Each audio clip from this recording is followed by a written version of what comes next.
Origem e introdução da filosofia. A filosofia existe desde o início da civilização ocidental.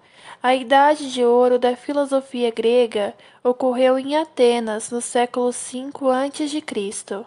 As obras de Sócrates, Platão e Aristóteles formaram milhares de anos de pensamento, tornando-se centrais para o pensamento no mundo romano, na Idade Média e então ressurgindo na Renascença posteriormente. A filosofia da Grécia Antiga é tradicionalmente dividida em pré-socrática e períodos pós-socráticos, indicando, assim, a centralidade de uma figura mística que forneceu a presença catalítica para uma explosão de um movimento. A filosofia é uma atividade exclusivamente reflexiva, tende a abordar qualquer questão sobre si mesma e torná-la apenas mais filosofia. Outras disciplinas são totalmente diferentes. Começando no auge da República Romana, o pensamento cristão foi central para a filosofia, pelo menos até o Iluminismo. No século XVIII, as questões de como nos conhecemos e no que acreditamos saber tornaram as novas escolas éticas. No final dos anos 1800, questões de linguagem, lógica e significado ocuparam o centro do palco, e o século XX foi um palco de uma das maiores explosões de trabalhos filosóficos com obras marcantes. Hoje, o pensamento filosófico é aplicado a quase todos os componentes da vida, da ciência, à guerra, da política, à inteligência artificial. A filosofia é uma disciplina e um processo. Como disciplina, a filosofia é tipicamente categorizada entre as humanidades. É um campo do qual outros, como a biologia, a física, a psicologia e a política como processo. É um modo de reflexão profunda denominado método. Como a filosofia trata de ideias e crenças das quais outros dependem logicamente, é importante estudá-las a fim de compreender melhor aquelas que dependem delas. O estudo da filosofia nos permite examinar de forma clara, abrangente e cuidadosa essas crenças fundamentais. A filosofia também é de importância prática, uma vez que, quando melhoramos nossa vida filosófica, outras partes da vida também melhoram. Não existe ferramenta mais poderosa para compreender criticamente nossas crenças e para nos libertar de crenças errôneas. O método de Sócrates para buscar definições para termos ética, conhecido agora como método socrático, foi considerado por Sócrates como essencial para o bem-estar da alma.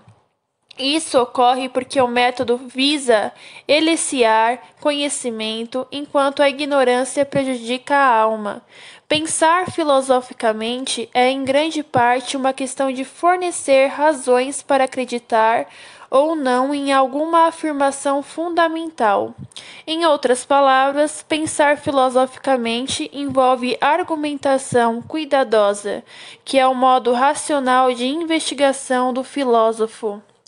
A filosofia é muito diferente de qualquer outro campo, é único em seus métodos e natureza e amplitude do seu assunto.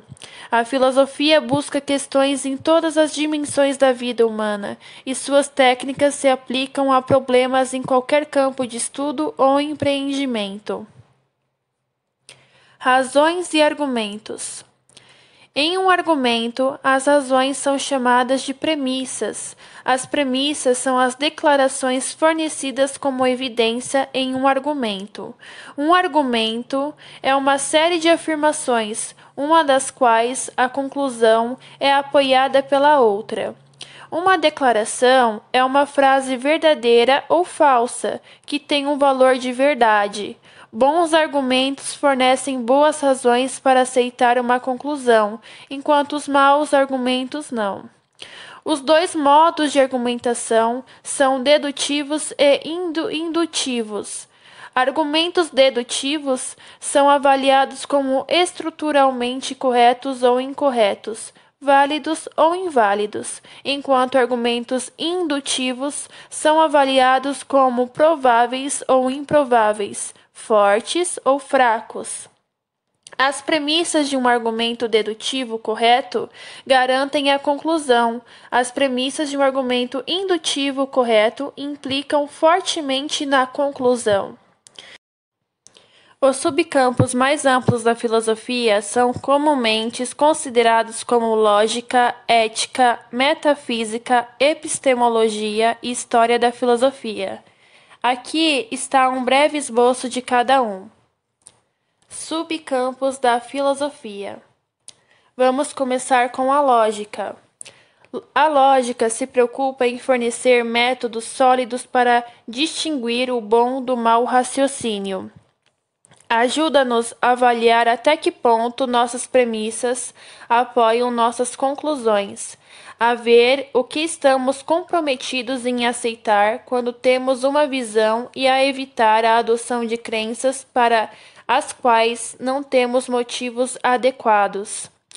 A lógica também nos ajuda a encontrar argumentos onde poderíamos simplesmente ver um conjunto de afirmações vagamente relacionadas, para descobrir suposições que não sabíamos que estávamos fazendo e para formular as afirmações mínimas que devemos estabelecer se quisermos provar ou apoiar indutivamente nosso ponto.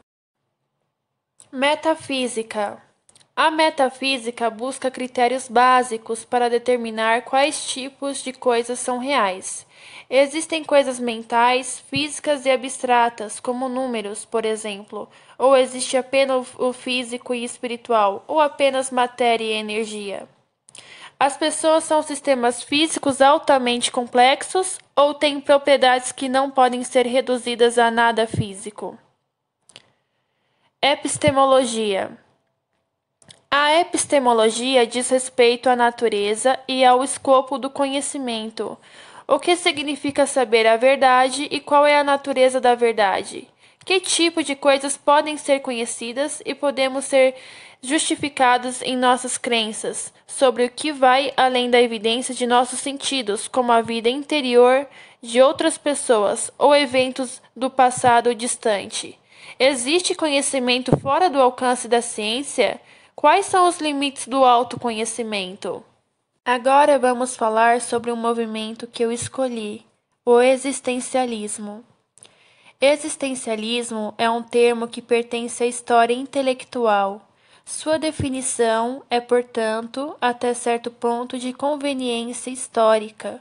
O termo foi explicitamente adotado como uma autodescrição por Jean-Paul Sartre, e por meio da ampla disseminação da produção literária e filosófica de Sartre e seus associados no pós-guerra, notavelmente Simone de Beauvoir, Maurice Ponty e Albert Camus.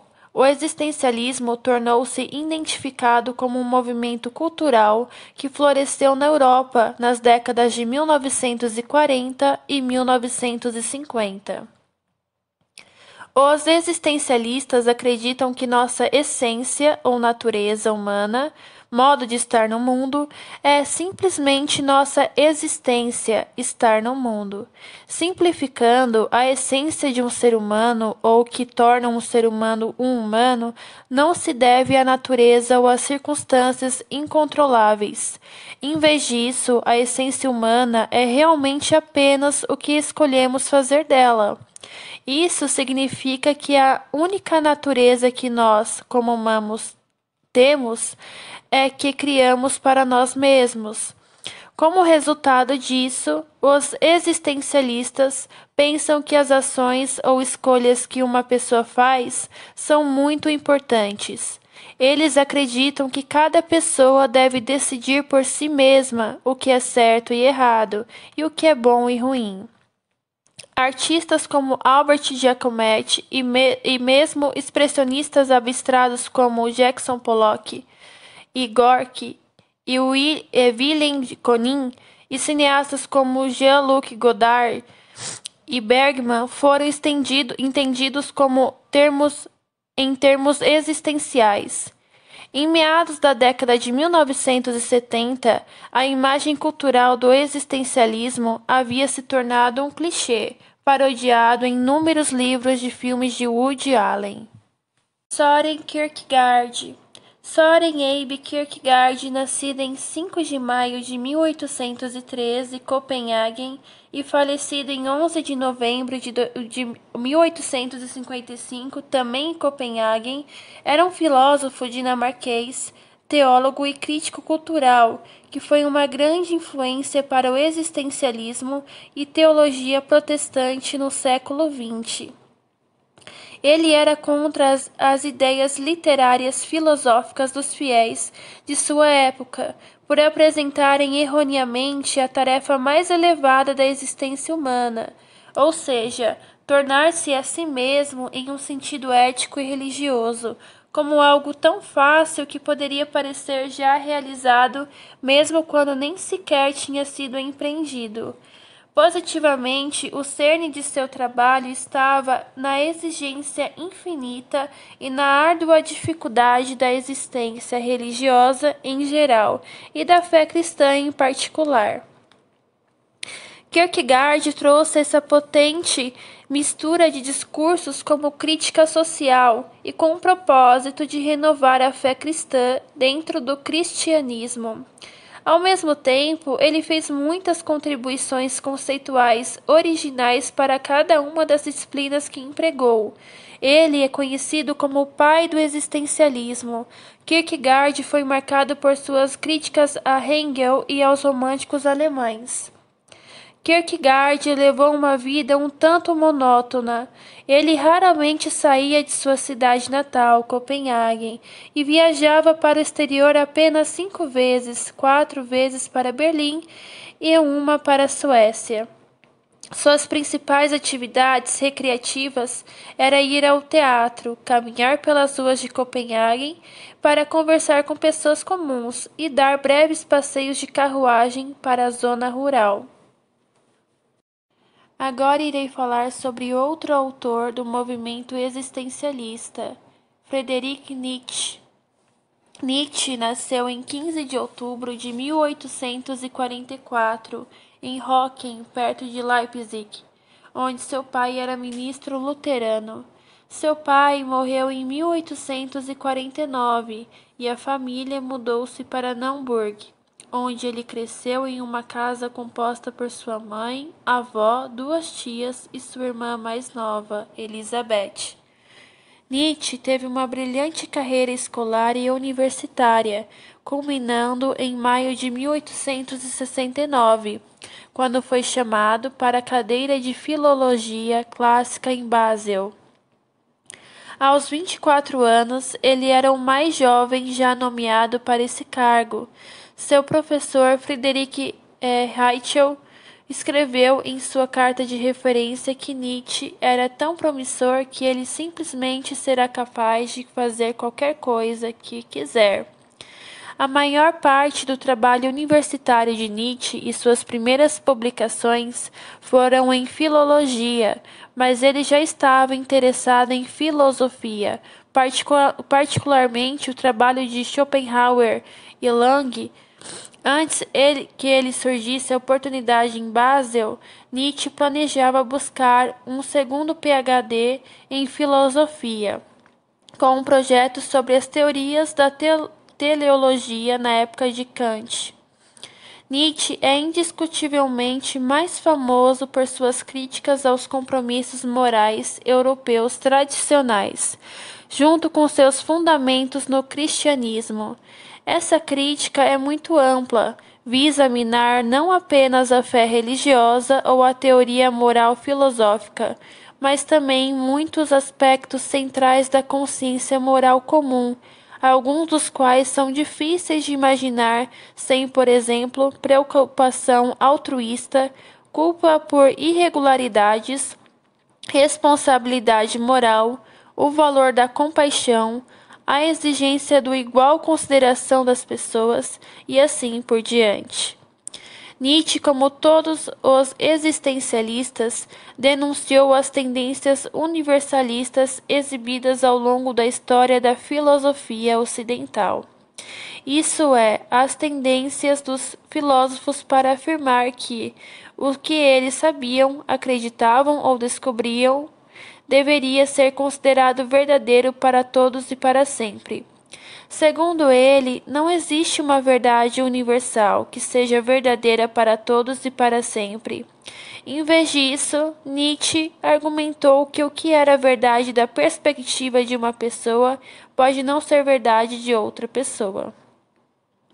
Além dos livros que Nietzsche escreveu em 1879 e 1889, gravemente doente, meio cego com dores virtualmente implacáveis, ele morava em pensões na Suíça, na Riviera Francesa e na Itália, com contato humano limitado. O último ano lúcido de Nietzsche, em 1888, foi um período de produtividade suprema. Nietzsche desabou nas ruas de Torino, na Itália, em janeiro de 1889, tendo perdido completamente o controle de suas faculdades mentais. Notas bizarras mais significativas que ele enviou imediatamente após seu colapso trouxeram seu amigo Franz Overbeck, um teólogo cristão. Chegou à Itália para devolver Nietzsche à Basileia. Nietzsche passou os últimos 11 anos de sua vida em total escuridão mental. Primeiro em um asilo na Basileia, depois em Hamburgo, sob os cuidados de sua mãe, e após sua morte em 1897, Weimar sob os cuidados de sua irmã. Ele morreu em 1900. Seu colapso foi há muito atribuído à paralisia geral atípica causada por sífilis. Os diagnósticos posteriores incluíram degeneração dos vasos sanguíneos cerebrais e de meningioma retroorbital, um tumor nas meninges cerebrais atrás do olho direito. Assim fora o seu fim. O uso da filosofia no dia a dia. Muito do que é aprendido em filosofia pode ser aplicado em praticamente qualquer empreendimento, tanto porque a filosofia toca tantos assuntos e principalmente porque muitos de seus métodos podem ser usados em qualquer campo. O estudo da filosofia nos ajuda a aprimorar nossa capacidade de resolver problemas, nossas habilidades de comunicação, nosso poder de persuasão e nossa habilidade de redação. A filosofia envolve vários assuntos globais. Os filósofos têm feito e continuam a dar contribuições significativas para debates em andamento sobre uma série de questões que vão além das fronteiras nacionais, como poluição ambiental, mudança como poluição climática global e a situação dos ecossistemas globais, comércio global e exploração nacional, direitos humanos, intervenção humanitária versus soberania nacional, guerra, lei internacional, terrorismo e a situação de combatentes e não combatentes, ajuda externa e combate à fome, experimentação médica em países de terceiro mundo e a repatriação de objetos culturais. Como a filosofia influencia o mundo atualmente? A filosofia tem um grande impacto em como o mundo funciona. Temos democracia por causa dos filósofos. Muitas das questões com as quais as pessoas lutam diariamente, como ser uma boa pessoa, são filosóficas. Se você alguma vez se perguntou por que o mundo é do jeito que é, e se olhou para a história, descobrirá que a maioria das coisas tem raízes na filosofia. A transmissão do patrimônio cultural filosófico. Mais do que qualquer outra disciplina acadêmica, a filosofia estuda a história de ideias e textos que moldaram profundamente o pensamento ocidental sobre valores éticos básicos, sistemas e ideias políticos, direitos humanos, o bem humano, a natureza do conhecimento e da ciência e a estrutura fundamental da realidade. A história da filosofia é virtualmente a história da nossa herança intelectual.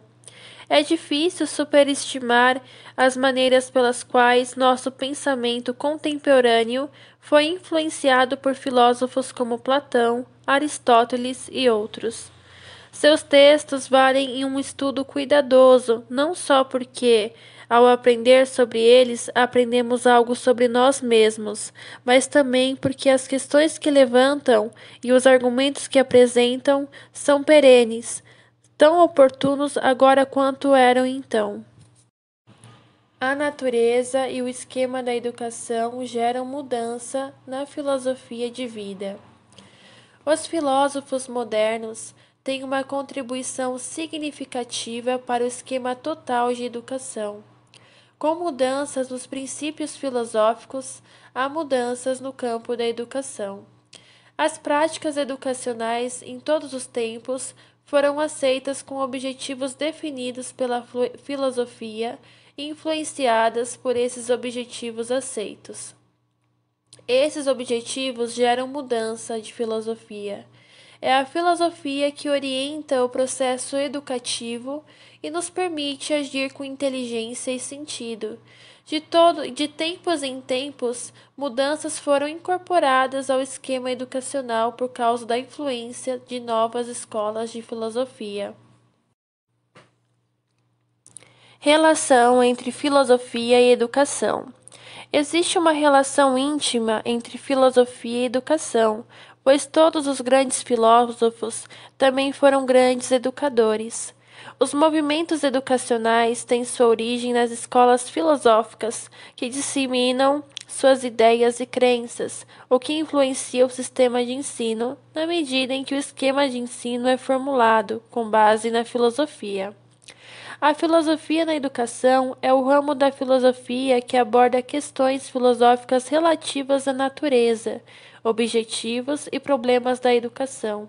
Como um ramo da filosofia prática, seus praticantes olham tanto para dentro, para a disciplina original da filosofia, quanto para fora, para a prática educacional, bem como para a psicologia do desenvolvimento, as ciências cognitivas em geral, a sociologia e outras disciplinas relevantes.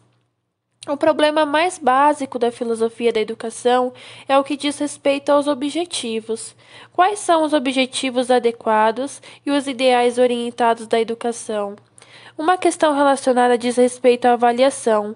Quais são os critérios apropriados para avaliar esforços, instituições, práticas e produtos educacionais?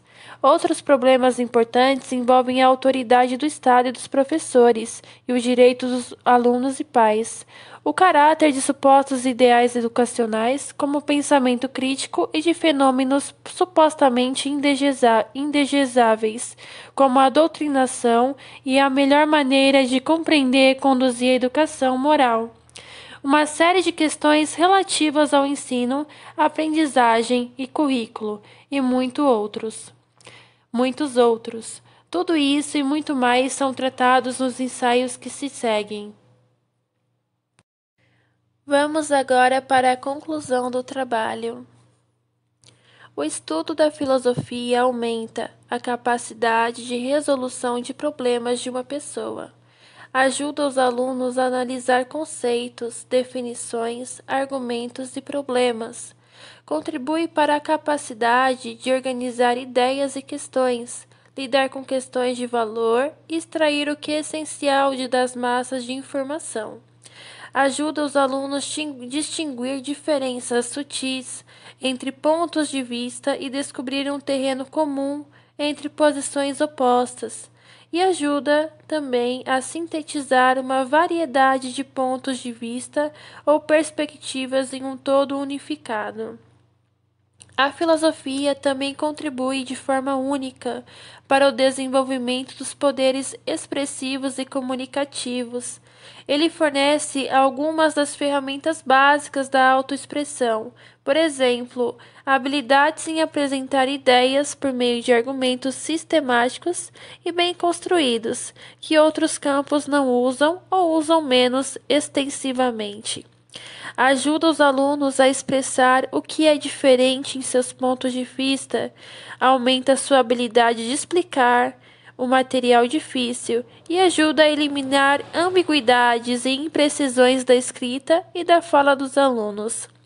A filosofia é o estudo sistemático de ideias e questões, uma busca racional de verdades fundamentais, uma busca por uma compreensão abrangente do mundo, um estudo de princípios de conduta e muito mais. Cada domínio da experiência humana levanta questões às quais suas técnicas e teorias se aplicam, e seus métodos podem ser usados no estudo de qualquer assunto ou na busca de qualquer vocação. Na verdade, a filosofia é um certo sentido inevitável. A vida confronta todas as pessoas pensantes com algumas questões filosóficas, e quase todas as pessoas são guiadas por suposições filosóficas, mesmo que inconscientemente. Não é preciso estar despreparado. Em grande medida, pode-se escolher o quão reflexivo será o esclarecer e desenvolver as próprias suposições filosóficas, e quão bem preparado alguém estará para questões filosóficas que a vida apresenta. O treinamento filosófico aumenta a nossa capacidade de resolução de problemas, nossa capacidade de compreender e expressar ideias, nosso poder de persuasão. Também desenvolve a compreensão e o prazer de coisas cuja ausência empobrece muitas vidas. Coisas como experiência estética, comunicação com muitos tipos diferentes de pessoas, discussão animada de questões atuais e observação criteriosa do comportamento humano e entusiasmo intelectual. Dessas e de outras maneiras, o estudo da filosofia contribui imensamente para as atividades acadêmicas e outras. A observação criteriosa do comportamento humano e entusiasmo intelectual. Dessa e de outras maneiras, o estudo da filosofia contribui imensamente para as atividades acadêmicas. A observação criteriosa do comportamento humano. Dessas e de outras maneiras. As capacidades de resolução de problemas analíticas, de julgamento e de síntese que a filosofia desenvolve são irrestritas em seu escopo e ilimitadas em sua utilidade. Isso torna a filosofia uma preparação especialmente boa para posições de liderança, responsabilidade ou gerenciamento. Um maior ou menor em filosofia pode ser facilmente integrado com requisitos para quase qualquer trabalho de nível básico. Mas o treinamento filosófico, particularmente no desenvolvimento de muitas habilidades transferíveis, é especialmente significativo por seus benefícios de longo prazo no avanço da carreira. Sabedoria, liderança e capacidade de resolver conflitos humanos não podem ser garantidos por nenhum curso de estudo, mas a filosofia tem tradicionalmente perseguido esses ideais sistematicamente, e seus métodos, sua literatura e suas ideias são de uso constante na busca para realizá-los. Raciocínio sólido, pensamento crítico, prosa bem construída, maturidade de julgamento, um forte senso de relevância e uma consciência iluminada, nunca obsoletos, nem estão sujeitos às demandas flutuantes do mercado. O estudo da filosofia permite que os alunos desenvolvam plenamente essas qualidades. Por meio da filosofia, você pode garantir que seu aluno não apenas retenha seu conhecimento acadêmico de todas as notas concluídas, mas também desenvolva um senso de ética e valores humanos. Esses valores pessoais fornecem uma educação melhor para que possam enfrentar os últimos anos de sua vida.